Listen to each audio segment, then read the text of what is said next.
Let's start tonight with the Anti-Semitism Summit in Sydney, which has just wrapped up this afternoon. This effort to combat the hate directed at Jewish Australians in the here and now was happening here while in Israel preparations are underway to receive 4 bodies from Hamas in Gaza. Those of Cherie Bibas and her 2 little boys, Ariel and Kafir, and that of former Israeli journalist and peace activist Oded Lifshitz, who was 84 years old, a father, grandfather and great-grandfather, hosted and organised by our own Shari Markson and the joint head of the Executive Council of Australian Jewry, Alex Rivcham. It was opened by Rabbi Levi Wolf and Sky News Chief Executive Paul Whittaker. The event pulled together an impressive array of speakers, kicking off with former Prime Minister John Howard on why this issue matters to all Australians.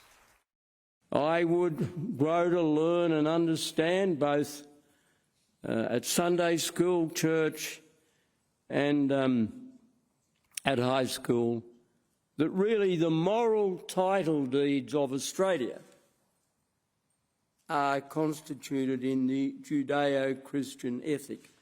It's an all-embracing term we've acquired to ourselves, but they really are the moral title deeds of this country. And when we depart from those ethics, we are departing from the moral foundation of Australia. I was honoured to host a session on law enforcement.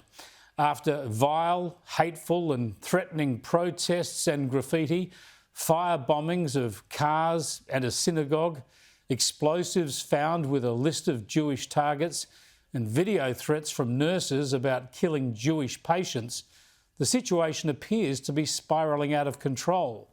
ASIO says hate speech leads to violence and the anti-Semitic problem has not yet plateaued. Should this be declared a national emergency? Yes, I believe that were an event to occur, we'd look back, the Royal Commission would look back and say there was a failure to declare this a national terror situation, which is an activity under the National Counter-Terrorism Plan. That means that we pull together all of the strands that I just spoke about. That declaration should be made today.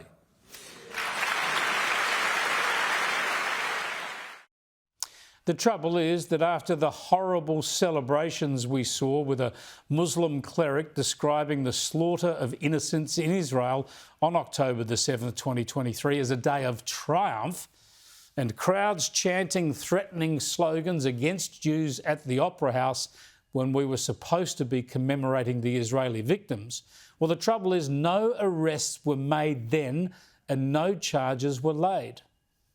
Under the Crimes Act, it is a crime to intentionally or recklessly threaten or incite violence. When you are celebrating the slaughter of innocents on the basis of their race or religion by terrorists, are you not therefore inciting similar actions by others against those people?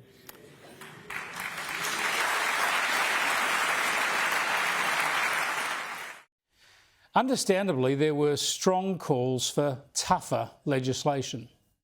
The problem with the current laws on incitement is that, by and large, they have 2 mental elements required and they've proven to be virtually impossible to use.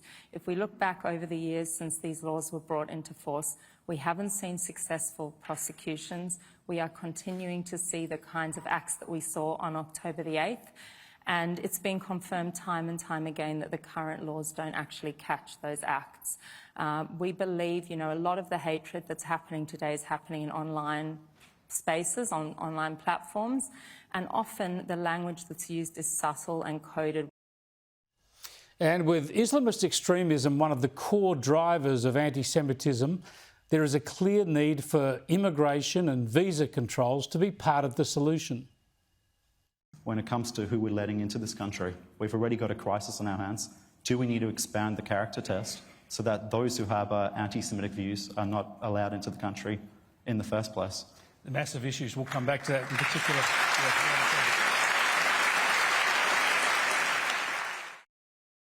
This comes as the Daily Telegraph has revealed that the Immigration Minister, Tony Burke, is about to embark on 3 days of citizenship ceremonies in Western Sydney that will confer citizenship and therefore the right to vote on more than 12,000 immigrants.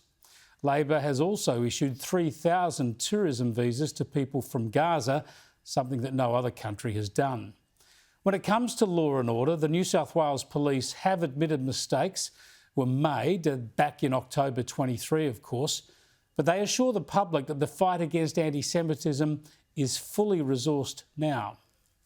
These detectives that I've put in to Strike Force Pearl normally investigate organised crime murders. That's how seriously we're taking this, to hunt these people down. Since the creation of Pearl, we have arrested and charged and bail refused 13 individuals with over 73 offences. Majority of the offences you're talking about that have caused concern, we have arrested individuals and responsible to them, and we said that from the outset that we will hunt these people down with whatever resources it takes. The Premier was there also, and he expressed regret.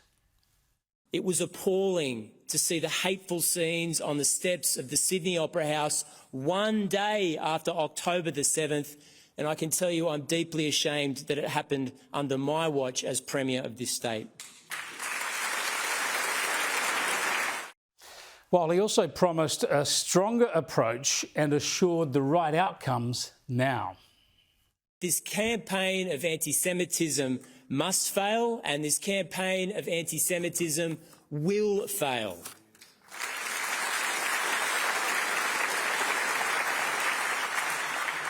I think it's important we speak about why. It will fail because the Jewish people have an inner strength that is unbreakable. It will fail because Jewish neighbours have the vast majority of people, Australians, at their back. And it will fail because the message needs to be loud and clear that if you attempt this kind of menace, the police will track you down, they'll throw the book at you, and most crucially, if the laws don't allow for proper prosecution, then we must change the laws.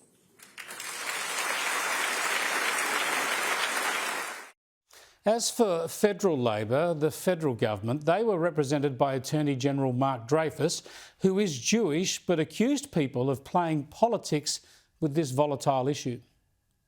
Anti-Semitism cannot and must not be weaponised in the pursuit of votes. It must not be weaponised in the pursuit of newspaper sales or TV ratings either. We all must take a stand together. And the attorney's implausible words led to heckling and some people walking out. The Australian government has expressly condemned words and acts of hate directed at Jewish people.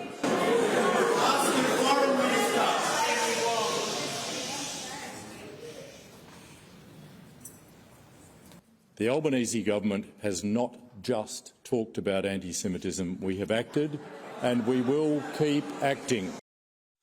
Opposition leader Peter Dutton was interviewed live at the summit by Sharry Marks, and he promised to do more, including through immigration. I want to send a very clear message to people who hate us, hate our country, hate Jewish people, hate other segments of our society, that under a government that I lead, they'll have no place in this country. So you will reform the Migration We will Act? reform the migration program. And he also foreshadowed cutting funding to community or religious organisations that promote anti-Jewish rhetoric or hate speech. I think it's completely uncontroversial.